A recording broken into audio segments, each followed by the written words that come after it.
More than 60 months later, the whole world continues to follow the war in Ukraine. And based on the latest updates, we begin to see some internal crack within the Putin regime. And if you follow the news closely, that in the past few days, the Wagner Group, especially the leader Prigozhin, announced a rebellion against Russia and claimed his forces seized the southern city of Rostov and marched his forces towards Moscow. And how should we understand this rebellion coming within this regime? And does that mean people are starting to wake up and realize that the war in Ukraine today might not even worth it? And how should we understand the reaction from the West? And also, what about the close partner with Russia, which is China? Putting everything together, is Ukraine going to win the war, or this is another brand new message, boldly enough, to Vladimir Putin? Well, ladies and gentlemen, it's my great honor to invite our distinguished speaker. Again, if you follow our show, you should be familiar with Dr. Alexander Moltl. Again, Dr. Moltl is an American historian and a political scientist, and he's a resident of New York City, and he's a professor of political science at Rutgers University in New York, and he's a specialist on Ukraine, Russia, and the Soviet Union. Well, Dr. Moltl, and welcome back to The Missing Piece. Thank you for having me, Will. It's always a pleasure to talk to you and your audience. Well, Dr. Moltl, again, it's an honor to have you back on the show. Now, as we mentioned before, more than 60 months later, the whole world continued to follow the war in Ukraine. Again, initially, everyone was rather stunned by how Vladimir Putin ruthlessly invaded this country of Ukraine. But recently, it seems like we're seeing the turning point within this regime.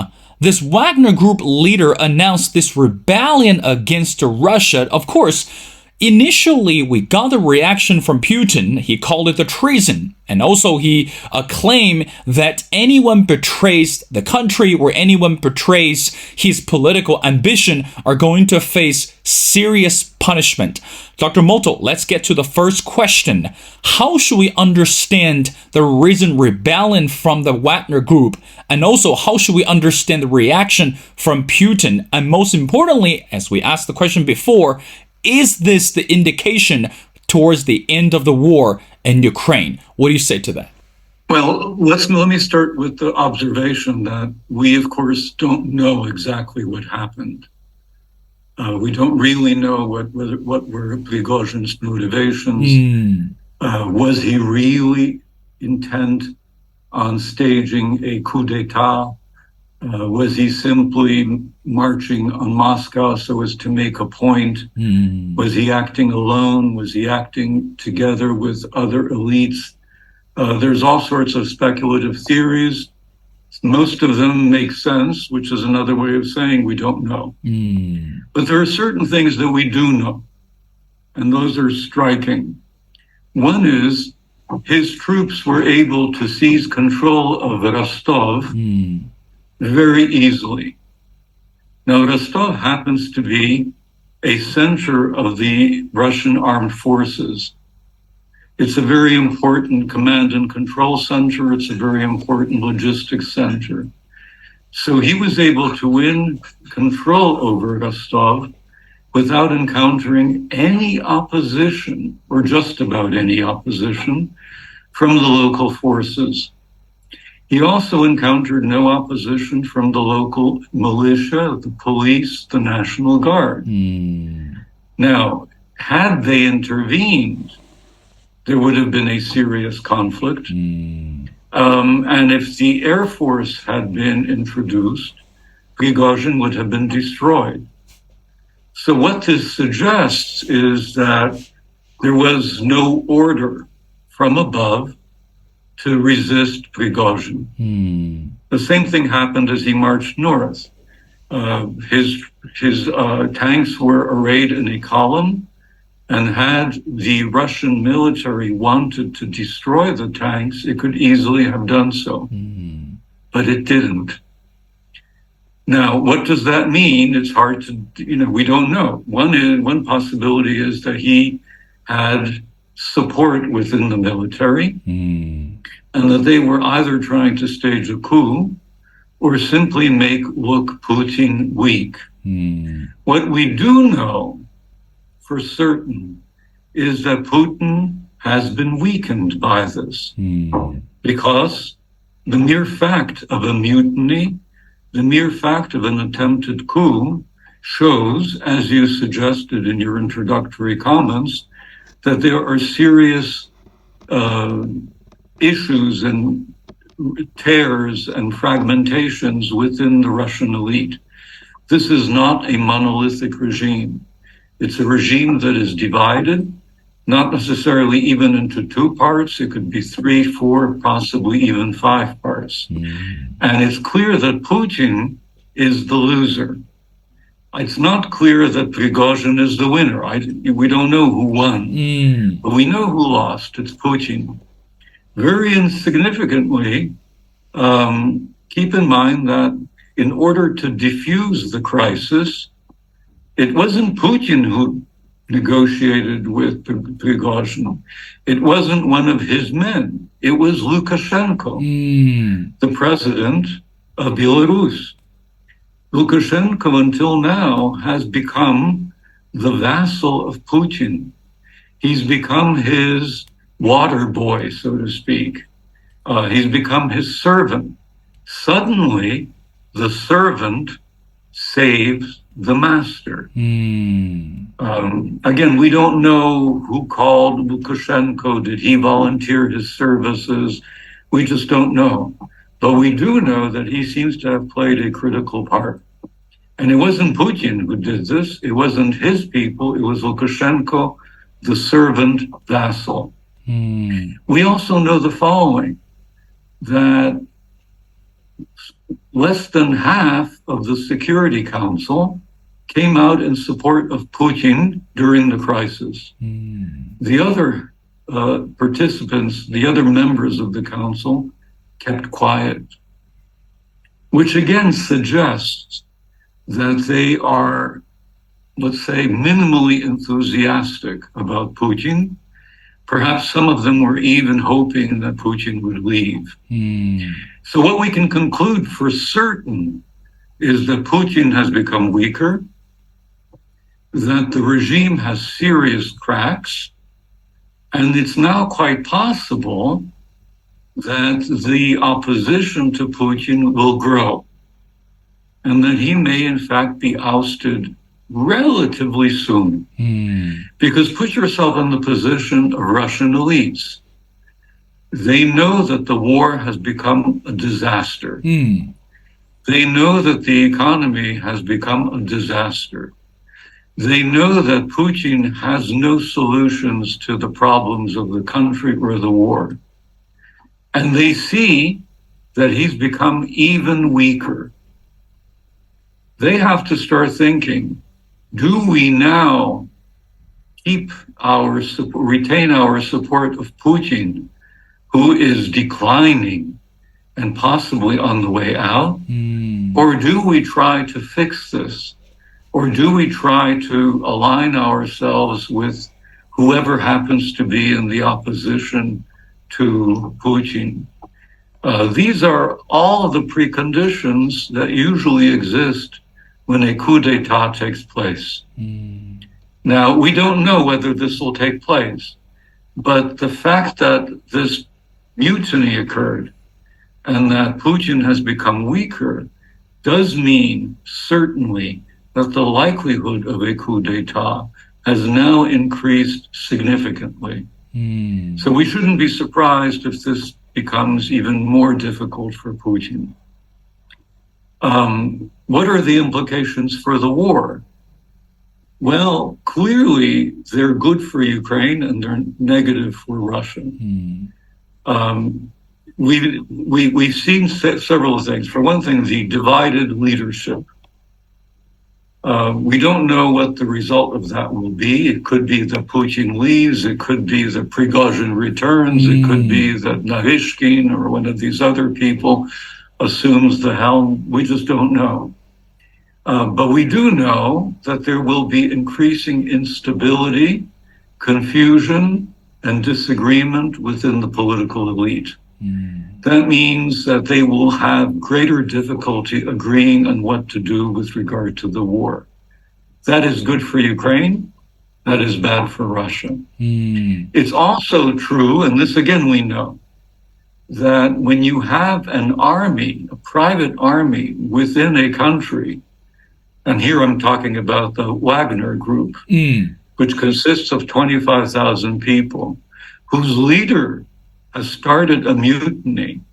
Yes, he eventually gave it up, but he was able to start the mutiny, and he was able to march unopposed by anybody within the army. When this occurs, we can obviously conclude that the armed forces are divided as well. And that obviously has negative implications for Russia's ability to wage the war. I wouldn't be surprised if Ukraine decides to take advantage of this situation. How exactly, we don't know. They might intensify the counteroffensive. They might offer some kind of peace deal to the Russian soldiers and encourage them to defect or surrender. We don't know, but it would be logical for Ukraine to take advantage of the current situation. So none of this bodes well for Russia's ability to wage the war. Indeed, think about this. When you have an official army, namely the armed forces of Russia, and in addition to that, you have an unofficial army, which is actually far more efficient and far better than the official army. And this unofficial army was involved in an attempted mutiny or coup. Those are all the indications of what we call a failed state. And if you add to this mixture the disagreement within the elite, the weakening of Putin, then we can conclude that Russia is in fact failing as a state. I wouldn't yet say it's a totally failed state, but it's clearly moving in this direction. And that, of course, has implications for the survival and survivability of the Russian state, not just Putin, not just the regime, but indeed of the state. And it's, again, we've talked about this in the past in our conversations, but it's a question that increasingly the countries of the world will have to confront, not just in the West, but especially in Central Asia and, of course, in China. Because if Russia is going to fail as a state, think of what this means for Siberia, for Central Asia. Think of what this means for Russia's relationship with China. How will China respond to the possible emergence of autonomous, sovereign, and possibly even independent states east of the Ural Mountains? All we can say is it will be a challenge. Indeed, Dr. Moltl, again, I agree with you that based on the current status, that there's no denying that Putin is heading for failure. But I want to read something to you and also want to get your interpretation on this. Some believe that the Russian system is based not on institutions, but on informal patronage networks with Putin. When Putin is strong, this approach works to a point. But when Putin is weakened, it can spin out of control.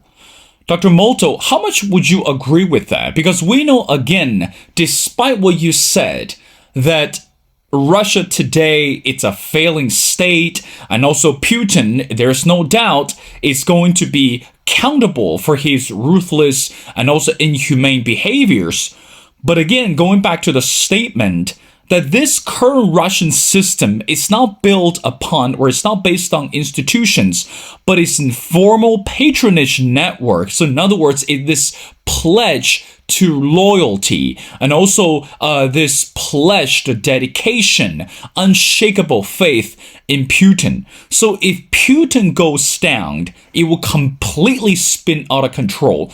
Could you explain that a little bit? Well, let me start by saying that I agree 100% with that statement. Stable regimes, stable states have good institutions. Those institutions are usually democratic, but they could also be moderately democratic, even authoritarian. But you need institutions. People need to be doing things because that's the way the job is defined, because that's what the job demands of you. And that holds true for states, that holds true for regimes, it holds true for corporations, universities, what have you. In other words, you're there because you have a particular function, and the function is part of a larger system within which everybody has a function, everybody has a role.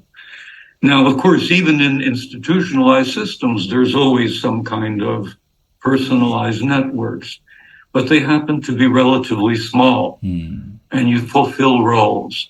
That way, the job gets done regardless of who's in the position, regardless of whether the personal connections are strong or weak. And that makes for continuity, that makes for stability, that makes for efficiency. Where you have exclusively or overwhelmingly personalistic ties based on money, corruption, then that works extremely well as long as that individual at the core has authority, has legitimacy, and has money to distribute. In other words, as long as he or she is successful in being able to collect money and able to collect and demand authority and legitimacy and obedience from his supporters. But their connections to him are exclusively mercenary. They're venal. In other words, as long as he can buy them and pay them off, they will support him. Once that begins to weaken, then there's no point. You look for somebody else. And you find the same kind of system within organized crime, within the mafia. The loyalty to the head mafioso is based on his ability to deliver the goods. Once his ability declines, you look for a different chief, you look for a different boss. And the same is true in a system such as the one that Putin built in Russia. And what's happened over the last few years is, for one thing, the economy has gone into a decline. This was even true before the war. Since the war, it's declined even more. And Putin's ability to buy the support of these individuals has clearly declined. He doesn't have the resources he used to have 5, 10, 15 years ago.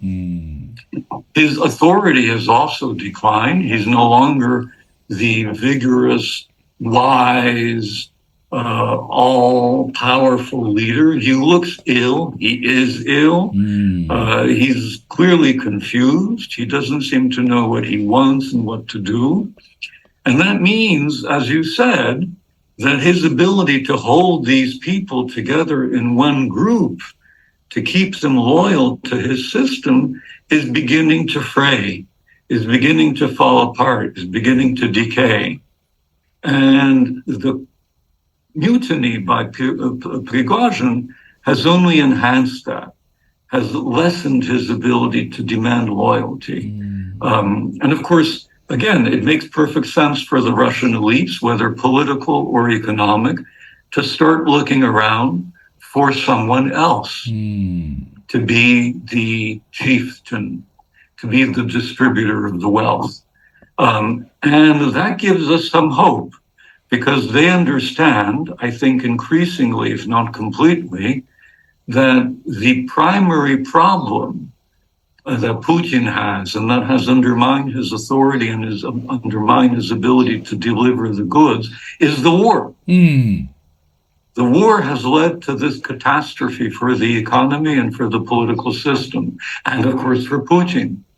And these people must understand, maybe not all of them, certainly some sector of the Russian elites must understand that if they want to reestablish an effective and efficient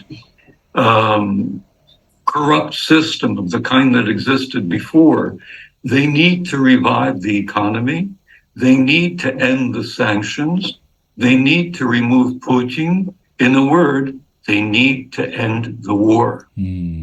But that means they need to come to some kind of agreement with Ukraine and obviously to some kind of agreement with the West.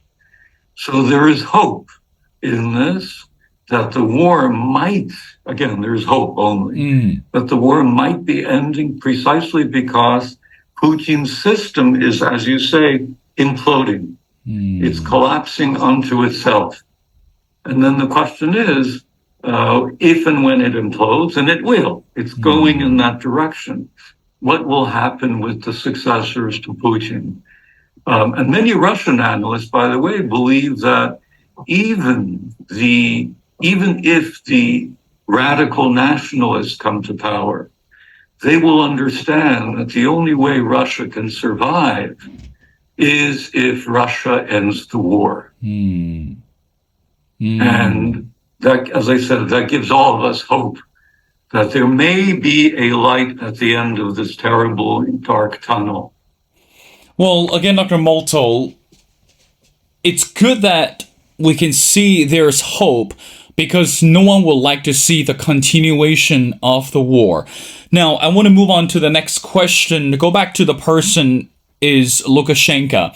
You mentioned it previously during the first answer. Now, again, Dr. Molto, what role does Lukashenko actually play in the situation today? Because again, he said or he expressed his desire numerous times that he had negotiated with Prigozhin an end to the movement to his mercenary troops inside of Russia in order to de-escalate the situation. So again, the first question, what kind of role does Lukashenko play? And also the second one is, how effective do you think it can be by, again, using the term that you said before, is the servant actually save the masters? So help us with better understanding the role of Lukashenko and also his credibility in this negotiation. What do you say to that? Well, look, over the last year and a half, over the last 10 years, arguably over the last 20 years, Putin has been chipping away at Lukashenko's power and authority. He's been making him increasingly dependent on Russia. For many years, until about 2014, certainly until 2022, Lukashenko was also flirting with the West. He was trying to balance Russia against the West, and he was succeeding. Things got more difficult for him several years ago during the Belarusian uprising. And at that point, because the West criticized him, he turned towards Putin. But again, remember, during the entire war, there was always talk of the fact that Lukashenko might get involved in the war, might send his troops toward the war, and he always resisted. Putin pressured him. Lukashenko said, we always support you, we will always continue to support you, but we're always going to support you in the back. Not in the front, but in the back. So he's been very clever. He's resisted getting involved in the war. He hasn't paid a too high a price in terms of his authority. And that's, again, to his credit, to his ability as a survivor. But that said, Putin has been pressuring him. And as I said before, essentially, he was able to transform him, certainly over the last year and a half, into the equivalent of a servant of the master. And now, as I said before, Lukashenko, for reasons that we don't know. Again, remember, we don't know whether he was called, whether he volunteered. We don't know exactly what the deal was. All we know is that Prigozhin called off the mutiny and said he's leaving for Belarus. Will he really leave for Belarus? Will he stay there if he goes there? Will he use Belarus as an opportunity to stage a new challenge? Who knows? What we do know is that when the servant becomes a key negotiator, he's no longer quite the servant. So this means effectively that Putin, who has become weaker, so Putin's authority has declined, Lukashenko's authority has That's right. risen. I don't want to suggest they're equal. They're not. Putin Right. is obviously still much stronger, Right. but he's no longer as overwhelmingly strong as he was just a few weeks or days ago. And that means that Putin won't be able to impose his will on Lukashenko as easily as he has in the past. Lukashenko is now in the position to say no. Now, will he say no? We don't know, but he's now in this far stronger position to say no. He's also in the position to play a greater role, if he so desires, in trying to resolve the war. It's not inconceivable. Again, stranger things have occurred. It's not inconceivable that he will try to position himself as a peacemaker, as someone who tries to act as a kind of intermediary between Putin and Zelensky. Why not? Why not? Again, we don't know. These are all possibilities, but they're all based on the fact that the balance of power between Putin and Lukashenko has shifted. And that is significant. It will certainly be more difficult for Putin to assume that Lukashenko will agree to everything he suggests. It also has implications for whoever succeeds Putin. Imagine he's overthrown in a few weeks or in a few months. That person or persons will have to deal with a Lukashenko who's stronger and more self-confident than he was a few days ago. And that too will have significant implications, because clearly we know for sure that Lukashenko does not want to get involved in the war. It would be in his interest to end the war as quickly as possible.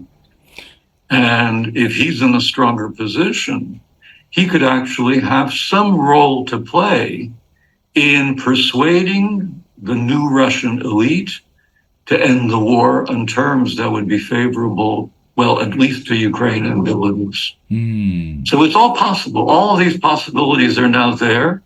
We don't know which of them will happen, but we know they're there. They weren't there a few days ago. Dr. Motyl, I know you're very busy. I got two more questions before letting you go. Let's bring China into our conversation. Again, as we mentioned before, China is a close partner with Russia, politically speaking and also economically speaking.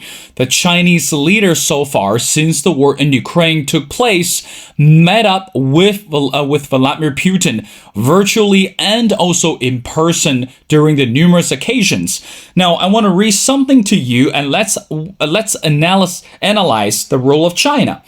The Chinese leader is famous for its saying, "The world is undergoing changes unseen in century." Let me say that one more time. The Chinese leader believes that the world today is undergoing changes unseen in a century. So again, Dr. Motyl, by looking at Putin's vulnerability, by looking at this internal crack within this Russian system, how much did it impact or could it impact this political tie between Russia and China? And also, meanwhile, how should we understand the reaction from China today? Because again, if Russia goes down, or if Putin goes down, it's not going to be a very pretty picture for China as well. So which means China has to handle some sorts of responsibilities or has to bear some sorts of obligations. So again, Dr. Motyl, how much do you think that today the political ties and between China and Russia could be changed because of what's happening today? And also, what about the reaction from China? Well, that statement is very interesting. Let me just start by commenting on that. I think the Chinese leadership, when they made that statement, they had in mind the fact that the world is becoming multipolar. China is emerging as a superpower. The United States is supposedly in decline, as is the West. Globalization is changing the face of the world, and so on. I don't think they meant, and there's some truth to all of that. More in some cases, less in others, but I think there's some truth to that. But the one thing that I don't think the Chinese had in mind was that we may be in the process of witnessing the disappearance of the Russian Empire or the Russian Federation. The multipolarity, globalization, these are all processes that are ongoing, and they will continue to a greater or lesser extent. But the collapse of the state, the possible collapse of the state, is certainly something that Xi Jinping did not quite foresee or expect. Russia was supposed to be a reliable partner. Yes, Russia was supposed to be a reliable partner that would be subordinate to China, certainly politically, certainly militarily, and of course, most importantly, economically. I don't think there was any doubt in the Chinese mind that this was going to be an unequal relationship. And of course, it has been an unequal relationship, but it was still supposed to be an unequal relationship that was premised on a more or less stable Russia that would continue to exist as a political entity and that would continue to function economically and provide China with the kind of economic resources that China would need for its continued rapid development. But now we stand before the possibility, first of all, the very strong possibility that Putin, Xi Jinping's great friend, may depart prematurely. We stand before the likelihood that the regime he created, the one we just talked about, the personalistic regime, will collapse. And we also stand before the possibility, perhaps even the likelihood, that this entire state may suddenly experience enormous instability. It could be civil war. It could be secession. Again, it's hard to predict. It's impossible to predict. All we can say is that these are possibilities that are now far more likely than they were in the past. And so all of these possibilities, unwelcome possibilities, I would add, represent significant challenges for China. China hitched its wagon to Russia in the expectation that Russia would be a docile, quiet, but more or less reliable partner, and not and instead the Russian horse may be dying. So what do you do with the Chinese wagon when the Russian horse is dying, or at least becoming significantly weaker? Well, you have to start thinking about what the medium and longer term implications of Russia's weakness are going to be. This suggests, at the very least, this clearly suggests that relying on Russia to be a reliable partner may no longer be an option for China. At the most radical, this may suggest that that China may want to decouple itself from Russia. Because if Russia is going down, the last thing China needs is to go down with it. That's right. It just doesn't make any sense. So coming up with better relations, closer relations with the United States.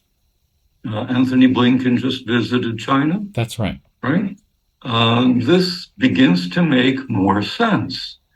Why not refocus Chinese attention from Moscow, which may no longer be a reliable partner and may no longer be a partner at all, and move it to the United States, which will remain a competitor, but which could be a peaceful competitor as opposed to a hostile competitor. And I think that would be in everybody's interest, certainly in China's interest and certainly in America's interest, if their relationship could become more normal, more managed. It would still be competitive, and it would occasionally be hostile, and there would always be problems. But there are problems, and then there are crises. And if all they have is problems, well, somehow or other they can manage them. And it's the crises that you want to avoid as much as possible. And it's conceivable that China will shift its focus to the US, the US will shift its focus to China, and we may see a more stable world as a result. Of course, that would mean that Russia becomes more unstable. And that, of course, has all sorts of implications, first and foremost for Russia's neighbors, but also, of course, for China. Again, Dr. Motyl, of course, ideally speaking, would love to see this deadlock between China and the U.S. can be solved sooner. Again, after Tony Blinken's visit to China, everyone is hoping on both sides believe this constructive communication and also meaningful engagement could actually put the two countries back on track. Now, I want to wrap up our conversation by asking you a very simple question, which related to the West. Again, we know that today, U.S. is standing at the crossroads when we talk about political polarization, but by supplying the resources to Ukraine, this is also another major topic within this institution. Again, the question everyone is on their mind is, hypothetically, if our prediction were to come true that Russian system is collapsing and Putin is going down, is it still necessary for the U.S. to continue to support and offer supplies to Ukraine? Or is it time today for some countries, particularly the West, to take a step back and let Ukraine to make the final decision, or let Ukraine to stand on its own in terms of ending the war with Russia? What do you say to that, Professor? Well, the West has to continue to support Ukraine, regardless of what happens. Because what's clear now is that Ukraine's survival, stability, and security have become vital, not just interesting, but vital to Western stability. Until the war began, people in the West often argued, well, Ukraine, it's nice, it's interesting, but it doesn't really matter to us. Well, now it does. Because if Russia, first of all, because as we can see, there's a war going on and Ukraine is defending the West from a possible Russian invasion. But if Russia experiences the kind of instability we're talking about, then it will be absolutely imperative for there to be a kind of zone of stability surrounding Russia. I don't mean containment necessarily, but a zone of stability. That means that the Baltic states, Belarus, Ukraine, Central Asia, especially Kazakhstan, then Georgia, Armenia, they will need to be supported. They will need to be stable and more or less prosperous, hopefully democratic, and certainly secure, because we don't know what's going to happen in Russia. Best case scenario, the Democrats come to power and it's a happy end for everybody. Worst case scenario, the nationalists come to power, a civil war breaks out, and then imagine millions of Russians fleeing to the West, fleeing to China, possible nuclear weapons. Who knows? Who knows? All these contingencies become possible. So securing the security and stability of Ukraine becomes vital to this picture, but also helping Kazakhstan. Kazakhstan is absolutely vital to this picture as well, as is Belarus. Those three would be the keys to maintaining stability within Eastern Europe and Eurasia. So the support for Ukraine will have to continue. And my guess is that support for Kazakhstan and Belarus, assuming again that they want it, will also have to increase as well. So the West will not be able to say, okay, it's over, let's just go back home and enjoy a glass of wine. I'm afraid those days are over. The West and China will have to devote resources, time, and energy to containing this instability, not so much the threat from Russia, but more the instability from Russia. And it's possible, it can be done, but it will require time, energy, and resources. It won't be simple and easy. Of course, Dr. Motul, there are many possibilities to see what the next step Putin will take, again, to quench his political and also his economic ambition. But again, as we mentioned before, the entire international community would like to see the end of the war in Ukraine. Again, it's not fair for people in many countries suffered under the war, and also it is not fair for the international communities to bear the unnecessary financial and also this political burden. Well, again, ladies and gentlemen, it's my great honor to speak to Dr. Alexander Motul. Again, Dr. Motul is an American historian, a political scientist. Again, he's a professor of political science at Rutgers University, and also he's a specialist on Ukraine, Russia, and the Soviet Union.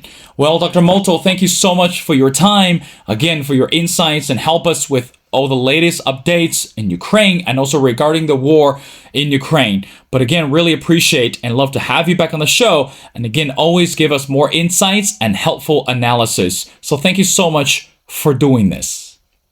As always, it's an honor and a pleasure to be talking with you and your audience.